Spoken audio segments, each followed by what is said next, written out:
un esempio unico in quanto oltre ai centri abbiamo anche sviluppato tutto un programma di lavoro che parte dall'istituzione del pubblico tutore dei minori, questa figura pubblica che è stata appunto la Regione Veneto, prima in Italia a istituirlo e ora altre regioni lo stanno un po' scoppiazzando, una figura molto importante che è servita per mettere un po' a sistema tutte le forme di intervento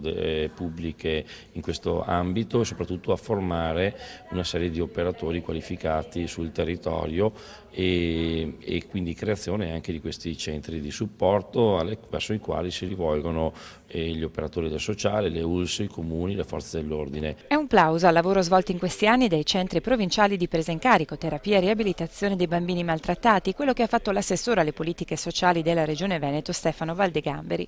perché dopo un periodo iniziale di sperimentazione, nel 2008 i 5 centri veneti sono stati inseriti a tutti gli effetti tra i servizi sociosanitari a livello essenziale di assistenza e hanno dato vita ad una rete che funziona e che si appresta a affrontare nuove sfide. Dal 2004 ad oggi 5 centri che sono centri specialistici di secondo livello e che operano su richiesta delle singole ULS di competenza hanno assistito 900 minori, 425 solo nel 2008, pari allo 0,5% della popolazione under 18.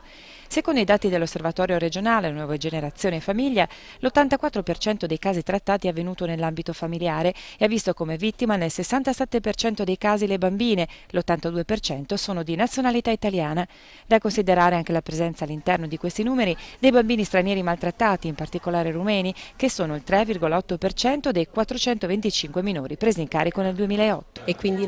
il dato alla fine